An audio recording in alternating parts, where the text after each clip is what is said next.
still right now, that's like a good chunk of my business. So the big question is, what are the top agents doing to absolutely crush it in real estate, grow their teams, and add more transactions year over year while so many struggle? If you ever thought about this, you're not alone. No one has been able to get the answers until now. We spent the last few years helping agents sell billions in real estate, rubbing shoulders with top producers, which got us thinking, how can we expose more people to these insights to help raise the standard in the whole real estate industry? We then realized that we could help bridge the gap by getting the secrets from the best of the best so that you can succeed. My name is Andrew Dunn. And my name is Peter Michael. Welcome to Elite Agent Secrets. Now you're reinventing yourself. So the next step that I know it's super important to you, and one of the tips that you shared with us before we even got rolling, was you study successful agents.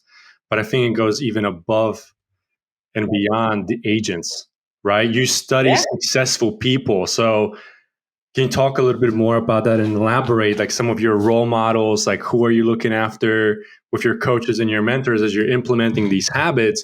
What else are you picking up on? Well, one, my role models like growing up was my mom. So just give you some background, like she's an OBGYN. She was the whole reason I went to healthcare. She has one of the most difficult and stressful, specialties in the field of medicine. Like, Sure. I'll give you a perfect example.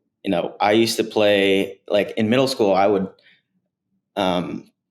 be playing video games till like 3 a.m. and she'd be going into work. I was like, all right, Jerome, I'll see you in the morning. I'll drop you off at 6.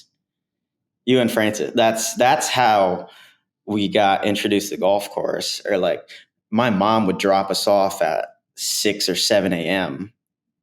and we were left there for 12 hours and we loved it. But again, I've never heard her once complain ever in my lifetime. And she's on call all the time. Whenever we schedule like Thanksgiving dinner, Christmas, she is unable to basically meet us because she's always on call. Like the past 2 years, hey, France goes, hey, Mom, Pops, do you want to do, Thanksgiving or Christmas up here? She goes, no, I can't. I'm on call. Like she's literally working every day. And that's where I developed my work ethic. I've met your mom, and there's very few people that are as dedicated and exceptional per se as she is, because she's very dedicated to her craft, to you guys, and as a family as well. Again, she's never complained a day in her life. And the other part of the story is that, she did residency in the Philippines and she was pregnant like the whole time. She doesn't drink or alcohol or coffee. And then once she did residency in the Philippines, which is 4 years of working nonstop, we moved to the United States. It didn't count. So not only did she have to redo residency, she had to do a year of research in Chicago and then reapply. And in that year of Chicago with the research, there were 12 of us in a 3-bedroom apartment. Wow. And I didn't realize that it was like that until I saw Francis's TED Talk on YouTube on like the importance of mentorship. Because at the time I was so oblivious to that stuff. I was in kindergarten. I think that's when 9/11 happened. I was just, we're fresh, like from the Philippines.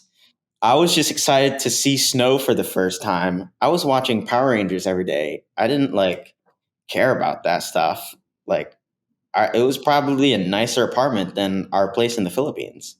Again, I was so oblivious to that, but she just grinds. She's incredible work ethic, never complains. And again, she just gets stuff done. So it all starts at home. I actually have the same, not the same story, but obviously, but I think that this is super important. I think work ethic of everything. I want to go in deeper into some other people that you definitely follow. There's a few names you've mentioned. I'm sure there's agents that you kind of want to say that, who and what you've learned from them. But like my dad as well had 3 jobs growing up. And I always remember it, him waking up, like going to bed at midnight, and he'd be up at 4 a.m. to start work again. So he would provide for the family. And I just have ingrained in my mind, he wasn't there a lot, but it was because he was providing for our family. And therefore, like when I've grown up, when I'm working 10, 12, 14, 15, 16 hours a day, it doesn't feel like anything to me, because my childhood was like, I watched a man literally work his fingers to the bone for like decades. This wasn't like a couple of years. Like this is like a whole childhood, right? So I think work ethic, of all the traits that one person could be given, I mean, there's some amazing ones. You know, I don't want to go like, oh, you can have work ethic or kindness. They're not mutually exclusive, but work ethic, I actually think, is the biggest one that defines whether you'll be successful in life or not. I think if you are out there and you are grinding it out and you are putting in a lot of work and you're working smart as well, and you are finding mentorship, like you said, is huge. It is huge. I seek out mentors all the time, like all the time. Anyone that can coach me, mentor me, to help me skip as many falls, that we discussed earlier. So let's go into some more. Obviously, your mum sounds like she's your biggest hero. So Yeah. So mom is one, and then also obviously Francis. So in the first year, it was not difficult, even though I had zero results. It was not difficult for me to work every day and really learn, because when you see the end product of success, it's not difficult to work every day. Like, he was my influence. I just naturally pick up and do everything that he does since we were like 4. You guys have a very special and a close bond as well, right? Yeah, me and Francis are like really close. We talk every day, and ever since, I can remember, like, Can you define a little bit more when you say what is the end product? Just a lot of hard work, and the end product of like just how successful and how influential he's been. People don't realize that he helped pay for my little sister's tuition. Chloe is the last one. Our parents kind of struggled a little bit. She's a doctor, but I was going to say Chloe's in medical school now. No, she's in. She's the last one at Delaware. Okay. And since money was always tight for us. My dad was constantly reminding us. He's like, hey, we can't afford this.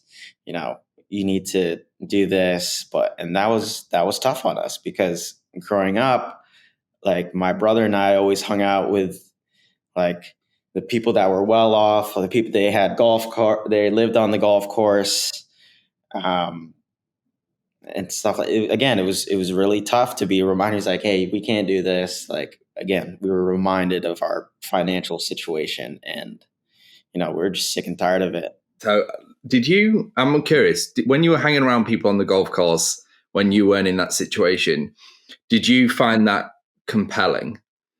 Like, were you like, I actually want to be here one day, but I want to be the person that can afford to do this and not worry about it? Was that ever kind of going on in your mind?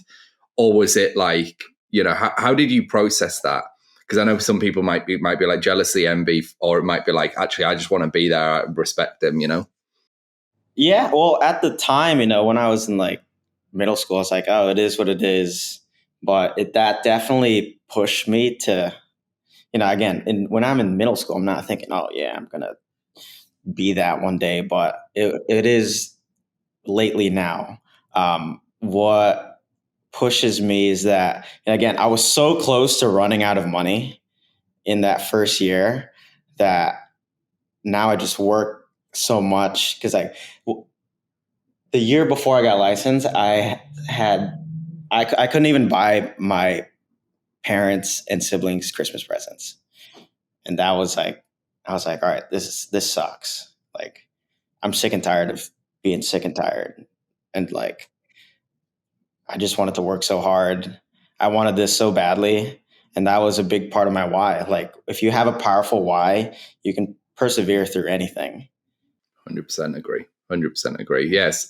I think I love the fact that you used your brother, but I also think that anybody could, with mentorship, they can come from anywhere. They don't have to be family. They could be someone in the office. Sometimes it's not even people in the industry.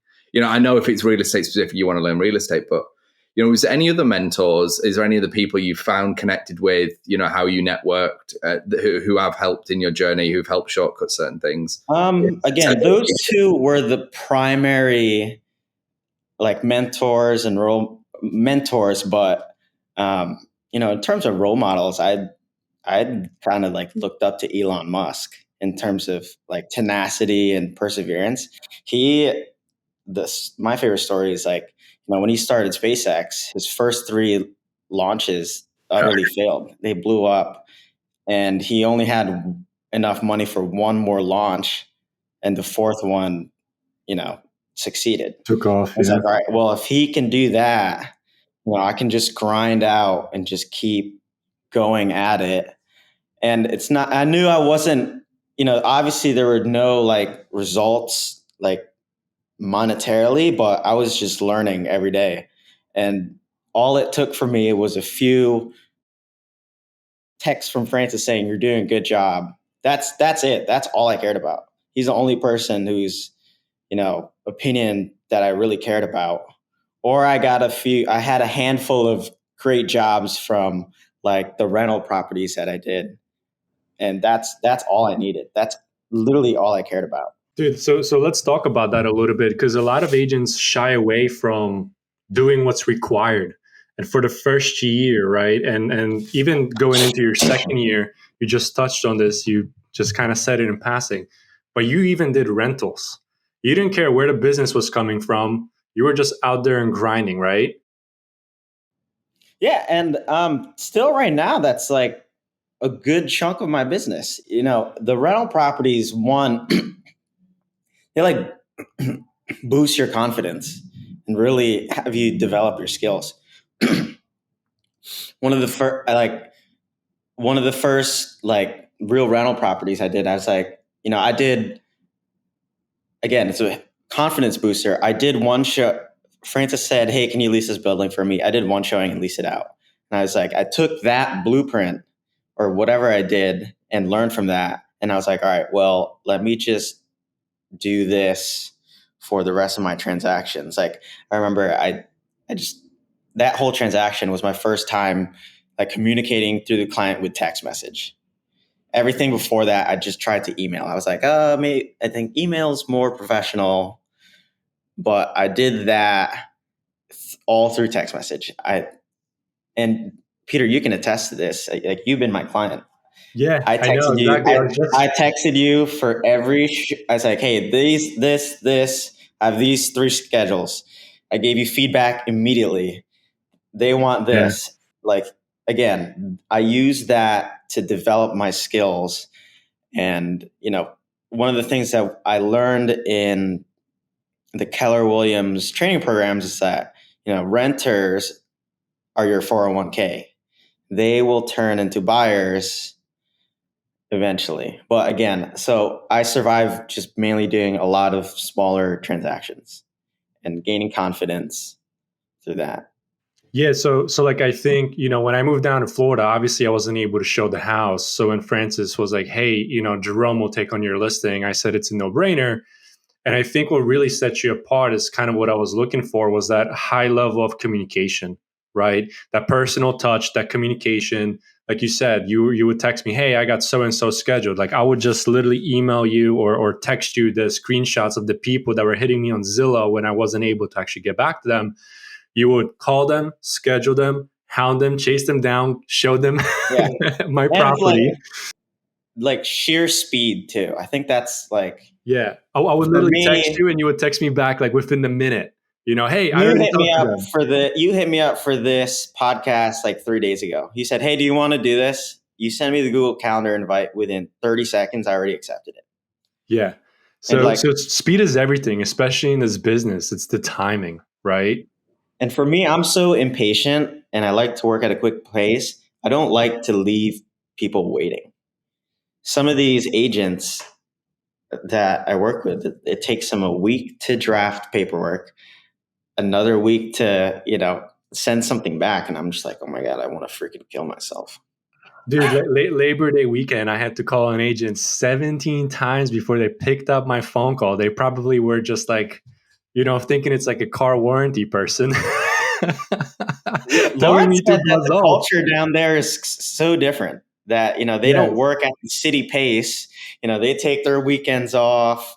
And even I worked with one lender in California. One, there's the 3-hour time difference. And they're like, I'm texting them at like midnight on a weekend. And they're like, he's like, Jerome, like, it's the weekend. What are you doing? Come on up. I'll just send it one. I was like, no, send this. Like, we have deadlines and you work at a snail's pace. Like, hurry up. Yeah. I think that's my biggest complaint for down here, but it's also my biggest compliment to you, is because there's that level of urgency that I think sets you apart as well, right? If something can be done right now, today, within the next half an hour, it doesn't wait until the half an hour, it gets done now. And that's really one of the things that I think you've really implemented, but it's also the way of life for you guys, right? It's that speed, it's that constant strive. Hey, thanks for listening to this episode. Now, before you go, we're giving access to a private training we did where we revealed the top 3 niches to get listings today completely for free. So if you want access, you can go and download that training at eliteagentsecrets.com. We're regularly releasing new trainings, guides, and cheat sheets, so make sure to head over to eliteagentsecrets.com and sign up so you don't miss out.